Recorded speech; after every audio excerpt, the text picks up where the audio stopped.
Raise your hand if you are a fan of 80s and 90s B horror movies. Me. Guilty. I don't know what it is about those very silly, often kooky B horror movies, but I have always loved them, especially the ones that were made in the late 80s and early 90s. There's just something fun about those movies. And today I'm going to talk about one that actually won a few awards.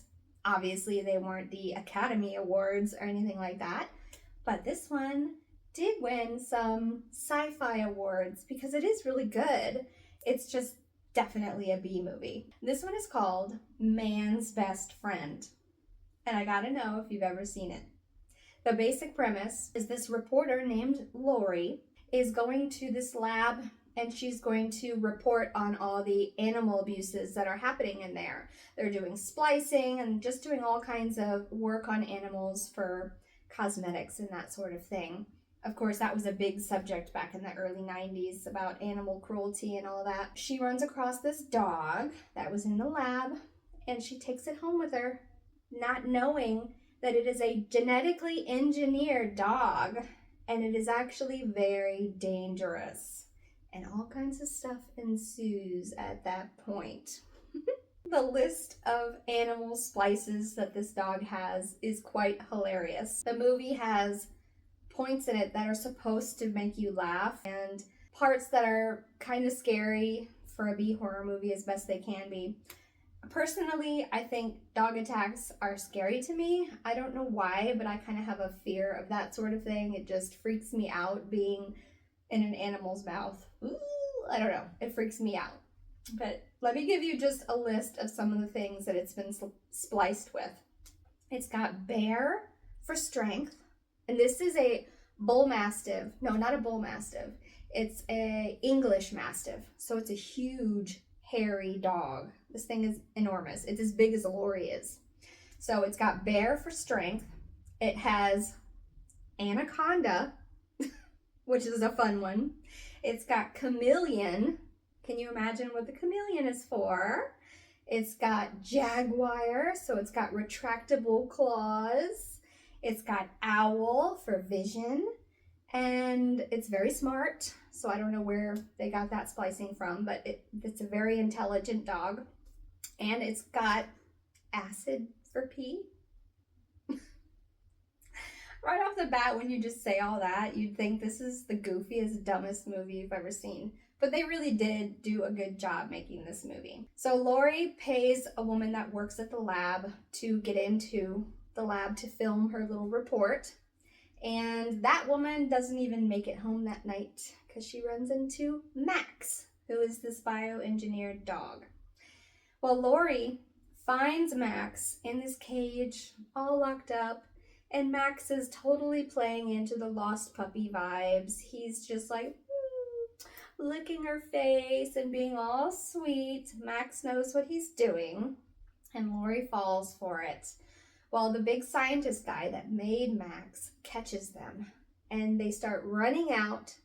And when Max and the scientist run into each other, you can tell that there was a bond there, that the scientist tries to give him commands, but Max is clearly purposefully not listening. He thinks about it, but then he decides not to listen to the commands and runs off with Lori. So you can tell there's kind of a bond there. And what the viewers don't know yet is that Max is only being friendly because that scientist gave him a neurological medicine to keep him calm because of what he did to that worker that let Lori in. Oops. So Lori quickly bonds with Max because of something that happens on her way home that night. She stops at the store to get him dog food, and in the parking lot, someone mugs her and is kind of assaulting her. Max is in the locked door, but he unlocks the door, opens the car door, chases down the bad guy, and retrieves her purse. Now, this seems incredible, but what happened to that criminal, I wonder? Lori doesn't know that he was mauled. She just knows that this dog saved her life, so she bonds quickly with Max. The problem is Lori has a boyfriend, and Max does not like Lori's boyfriend at all. It is very clear they have a very bad relationship right off the bat. So that comes in later. So later on the next day, Lori's little boy neighbor comes over and meets Max and loves him and wants to take him to meet his dog, which is a female collie. Well, Max tries to get at this collie, and that comes up later. But what happens the rest of the day is this little boy brings his friend, and they run into this cat. They both hate this cat. They're talking about how mean this cat is, so they tell Max to sick him. And they shouldn't have done that. The cat climbs a tree, and Max, a dog, uses his retractable claws to climb up the tree and then swallows the cat whole. That's where the anaconda comes in. These parts are so silly, but it's kind of meant to be silly, so just roll with it. It's done well, like I said. It's good for a B-horror movie. So the next scene that shows off Max's intelligence is when he is walking past a car and this guy underneath the car says, "Hey, you'd help me out if you handed me a brake line." And Max does.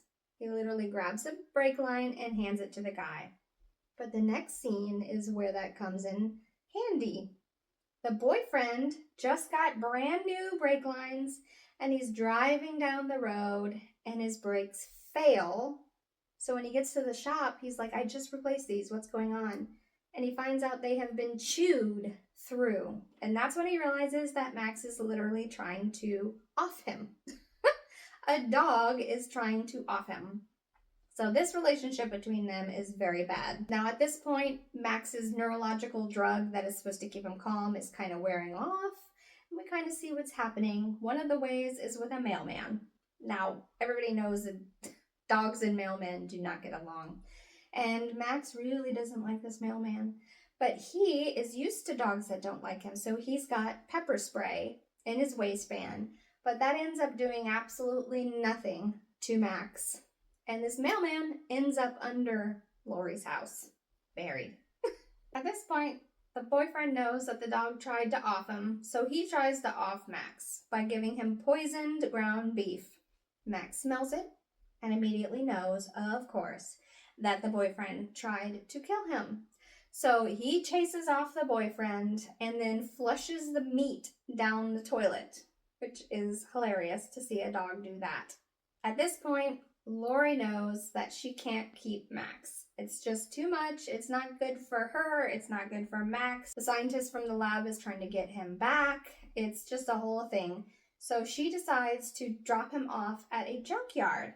Now at first, this junkyard owner is very nice. He's talking about this acres of land that Max can play around in and chase the bunnies, and it all sounds nice, right? Well, as soon as Lori leaves, he is no longer nice to Max, and we find out that there is no big plot of land besides this big junkyard. Max starts barking at him, and the guy hits him over the head with a shovel, which is very mean, and they get into it. He hits Max with a blowtorch in the face, and Max takes him out in his junk. Junkyard guy gets his junkyard eaten. Anyways, I just thought that part was funny. Or ironic, I'm not sure which. Max is now looking very mangled. He is looking very rough. His neurological drugs that are supposed to keep him calm are clearly worn off, and he looks the part of a mean dog. Max makes his way back to Lori's house, and he pees on Lori's boyfriend's face. And like I mentioned earlier, he's got acid for pee, so that's not good. And he even barks at Lori aggressively. This is some epic battle here that happens because it's the police chasing Max, and it's the scientist chasing Max, and it's the dog catchers chasing Max, and the dog catchers are funny because they're like, those amateur police aren't going to be able to catch a dog. We will. A silly old dog, right? So they chase Max into this garage. Max uses his chameleon characteristics and he blends into his environment, and that ends up being a funny scene. The scientist takes Lori to the lab because he wants Max to follow her. He knows that Max will, and this is where they want everything to kind of be wrapped up. Now Lori and him get in an accident because Max is chasing them, and this dog is very, very fast. It's as fast as the car is, so that's another strength that Max has. And at first, she's running from Max. She's running into the lab, and Max is kind of chasing her, and she's hiding from him. But then this sweet scene happens where she's like, she drops the knife that she was holding, and she looks at Max, and she's just like, Max, Max. And they do that bonding thing again. His little tirade that he was on is kind of over for a second until the scientist shows up again. Now, I'm not going to tell you what happens at this point because it is the conclusion of the movie, but at the very, very end is something funny, and I have to bring it up. So you know that female collie that Max ran into from the little neighbor boy? Well, she had puppies. And one of them, just one, looks like a little baby English Mastiff. And he's just like sitting there growling. So a little baby Max has been made. And that's the end of the movie. It is clearly, by this description, very much a sci-fi B horror movie. And I like them. I liked the movie Piranha from back in the day. Those old school zombie movies. They're kind of silly. They're kind of kooky, but I enjoy them. Corny. That's the word, not kooky. Corny. They are corny movies, and they're kind of funny. They're always entertaining. So you let me know, do you like sci-fi horror movies? And is there any movie that you want me to review? Bye.